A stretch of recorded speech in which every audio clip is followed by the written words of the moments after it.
Assalamualaikum warahmatullahi wabarakatuh.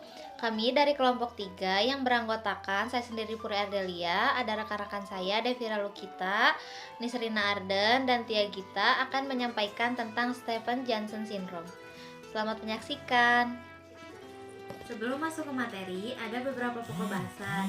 Yang pertama ada pengertian, epidemiologi, etiologi, patofisiologi, respon imun, dan klasifikasi. Yang pertama ada pengertian.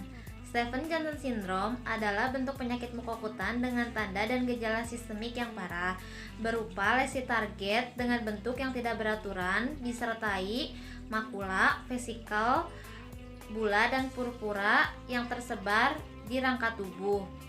Terjadi pengelupasan epidermis kurang lebih sebesar 10% di area tubuh serta melibatkan membran mukosa dari dua organ atau lebih. Epidemiologi Stephen Johnson Syndrome.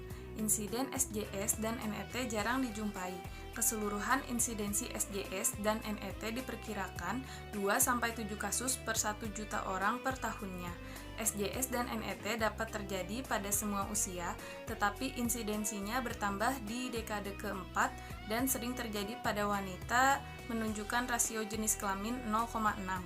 Penyakit infeksius juga dapat berdampak pada insidensi terjadinya TEN, yaitu pada pasien HIV dapat meningkat 100 kali lipat dibandingkan populasi umum, dengan jumlah hampir 1 kasus per 100 orang per tahunnya pada populasi HIV positif. Perbedaan regional pada peresepan obat, latar belakang genetik dari pasien meliputi HLA dan enzim metabolisme, koeksistensi kanker, atau bersama dengan radioterapi dapat berdampak pada insidensi SJS dan NET. Mortalitas penyakit tersebut 10% untuk SJS, 30% untuk SJS per NET, dan lebih dari 30% untuk NET. Dalam analisa kelangsungan hidup, SJS per NET dengan angka mortalitas secara keseluruhan adalah 23% pada 6 minggu, 28% pada 3 bulan, dan 34% pada 1 tahun. Bertambahnya usia, komorbiditas yang signifikan, luas permukaan tubuh yang terlibat berkaitan dengan prognosis yang buruk. Di Amerika Serikat, evaluasi dari kematian menunjukkan resiko 7 kali lebih tinggi pada orang kulit hitam dibandingkan dengan kulit putih. Etiologi, penyebab yang belum pasti diketahui, dikatakan multifaktoral. Ada yang beranggapan bahwa sindrom ini merupakan eritema multiforme yang berat dan disebut eritema multiforme mayor, sehingga dikatakan mempunyai penyebab yang sama. Adapun beberapa faktor yang dapat menyebabkan timbulnya sindrom ini, antara lain yang pertama ada infeksi. Infeksi ini ada virus, bakteri, jamur, dan parasit. Virus ini pada sindrom Stephen Johnson dapat terjadi pada stadium permulaan dari infeksi saluran nafas atas oleh virus pneumonia. Hal ini dapat terjadi pada Asian flu, limfogranuloma, venereum, measles, mumps, dan vaksinasi smallpox virus. Virus-virus Coxsackie, echovirus, dan poliomyelitis juga dapat menyebabkan sindroma Stephen Johnson Syndrome. Selanjutnya ada bakteri. Beberapa bakteri yang mungkin dapat menyebabkan sindroma Stephen Johnson ialah Brucellosis, diphtheria, erysipeloid, glanders, pneumonia, psittacosis, tuberkulosis, tularemia, lepromateusis, leprosi, atau typhoid fever. Kemudian ada jamur. Jamur kokidiomicosis dan histoplasmosis dapat menyebabkan eritema multiforme bullosa. Pada keadaan berat juga dikatakan sebagai sindroma Stephen Johnson. Selanjutnya ada parasit.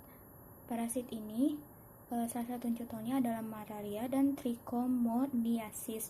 Juga dikatakan sebagai agen penyebab. Yang kedua itu ada obat.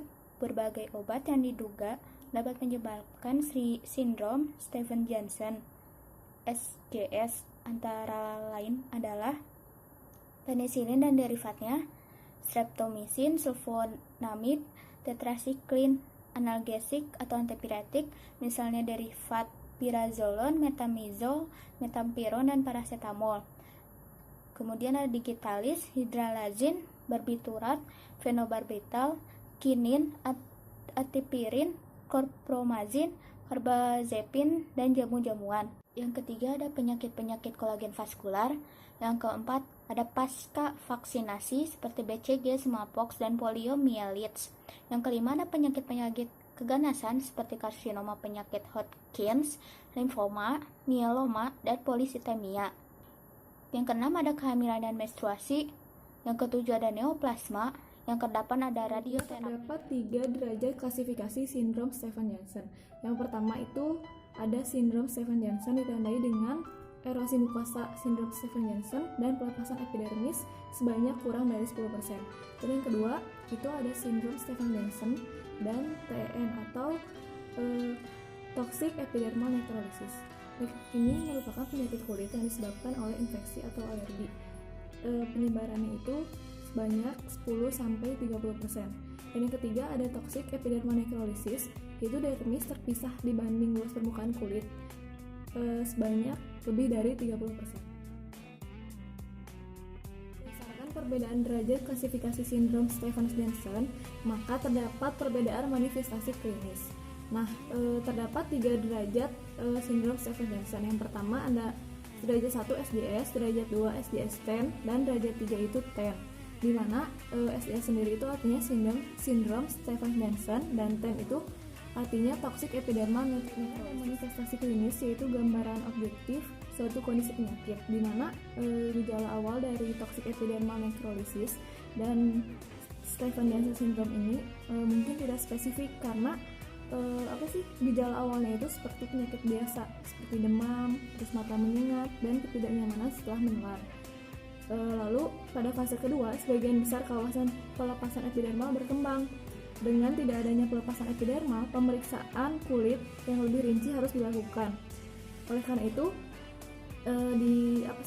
dibuatlah klasifikasi dari penyakit Stevens-Johnson syndrome ini. Dan yang paling spesifik itu kalau misalnya SDS atau derajat 1 itu penyebarannya itu kurang dari 10%, sedangkan kalau yang derajat 2 tadi SDS dan TEN toxic epidermal necrosis itu penyebarannya itu 10-30%, sedangkan kalau yang derajat 3 yang udah toxic epidermal necrosis itu penyebarannya lebih dari 30%. Selanjutnya ada patofisiologi dari Stevens-Johnson syndrome itu sendiri. Stevens-Johnson syndrome merupakan kelainan hipersensitivitas yang dimediasi kompleks imun yang disebabkan oleh obat-obatan, infeksi virus, dan keganasan. Patogenitasnya belum diketahui dengan jelas, disangka disebabkan oleh reaksi hipersensitivitas tipe 3 dan tipe 4. Reaksi hipersensitivitas tipe 3 terjadi akibat terbentuknya kompleks antigen antibodi yang mikropresitipasi, sehingga terjadi aktivitas sistem komplement. Setelah terinfeksi obat-obatan atau infeksi virus, terjadi kelainan hipersensitivitas tipe 3, di mana antigen antibodi terbentuk dan terperangkap dalam jaringan kapiler. Setelah itu terjadi aktivitas sistem komplement. Setelah terjadi aktivitas sistem komplement itu terjadi degranulasi sel mas. Setelah terjadi degranulasi sel mas, terjadi akumulasi neutrofil dan memfagositosis sel yang rusak. Setelah sel difagositosis, lalu sel itu dilepas. Setelah dilepas menyebabkan kerusakan jaringan, yaitu triase gangguan pada kulit, mata, dan mukosa. Setelah terjadi gangguan tersebut, terjadi juga kerusakan integritas jaringan. Itu dibagi menjadi 3 respon. Yang pertama ada respon lokal, yaitu eritma, vesicle, dan bula. Itu terjadi port de-entry dan bisa terjadi resiko infeksi. Yang kedua ada respon inflamasi sistemik. Setelah terjadi respon inflamasi sistemik, terjadi gangguan gastrointestinal, demam, dan malaise, sehingga terjadi ketidakseimbangan nutrisi, kurang dari kebutuhan tubuh, dan defisit perawatan diri. Yang ketiga, ada respon psikologis, yaitu kerusakan jaringan kulit, disebut anseitas. Reaksi hipersensitivitas tipe 4 ini terjadi akibat limfosit T yang tersintesisasi kembali berkontak dengan antigen yang sama. Kemudian, limtokin dilepaskan sebagai reaksi radang. Pada reaksi ini diperantarai oleh sel T dan terjadi peningkatan sel T. Setelah terinfeksi oleh obat-obatan atau infeksi radang, terjadilah hipersensitivitas tipe 4 ini, di mana limfosit T tersintetisasi, kemudian terjadi peningkatan sel T, lalu melepaskan limfokin dan sitotoksin. Setelah itu terjadi penghancuran sel-sel dan terjadilah reaksi radang, yaitu nyeri dan hipertermi. Kemudian di sini ada dua tipe imunitas. Yang pertama ada imunitas alami, yaitu yang dapat memberikan respon imun secara non-spesifik karena dia tidak bisa membedakan antara kawan dengan lawan. Yang kedua ada respon imun adaptif, yaitu respon imun yang dapat memberikan respon yang spesifik. Empat stadium yang batasnya jelas dalam suatu respon imun, atau terdapat 4 proses dalam respon imun. Yang pertama ada stadium pengenalan, stadium proliferansi, stadium respon, dan stadium efektor. Nah, stadium-stadium tersebut itu dipengaruhi oleh berbagai faktor. Di antaranya ada faktor usia, jenis kelamin, nutrisi, penyakit, faktor psikoneuroimunologi, dan faktor dari obat-obatan yang dikonsumsi. Selanjutnya, di sini saya akan menjelaskan bagaimana respon imun seluler terhadap Stevens-Johnson syndrome.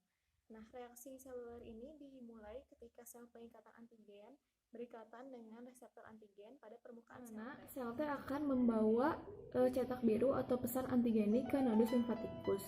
Nah, terdapat produksi sel T yang distimulasi. Nah, sel T lainnya tetap berada dalam nodus limfatikus dan mempertahankan memori untuk antigen tersebut. Sedangkan sebagian sel T lainnya akan bermigrasi dari nodus limfatikus ke dalam sistem sirkulasi umum dan akhirnya ke jaringan tempat sel tersebut berada. Nah, terdapat dua klasifikasi sel T efektor yang turut serta dalam menghancurkan mikroorganisme asing. Yang pertama ada sel T killer atau sitotoksik, itu menyerang antigen secara langsung dengan mengubah membran sel dan menyebabkan lisis sel. Sel-sel hipersensitivitas tipe lambat melindungi tubuh melalui produksi dan pelepasan limfosit. Limfosit yang termasuk ke dalam kelompok glikoprotein yang lebih besar dan dikenal dengan nama sitokin, dapat merekrut atau mengaktifkan serta mengatur limfosit dan sel-sel darah putih lainnya. Nah, limfosit lain yang membantu memerangi mikroorganisme yaitu limfosit nul dan limfosit dan sel natural killer atau NK. Nah, limfosit nul merupakan subpopulasi limfosit yang kurang mengandung ciri-ciri khas dari limfosit B dan limfosit T. Sedangkan sel natural killer yang mewakili subpopulasi atau limfosit lainnya tanpa karakteristik sel B dan sel T yang akan mempertahankan tubuh terhadap mikroorganisme dan berbagai tipe sel malignan. Nah, sel natural killer ini dapat membunuh langsung mikroorganisme penginvasi dan menghasilkan sitokin. Sekian presentasi dari kelompok kami. Mohon maaf apabila ada kesalahan. Terima kasih yang telah menyimak. Wassalamualaikum warahmatullahi wabarakatuh.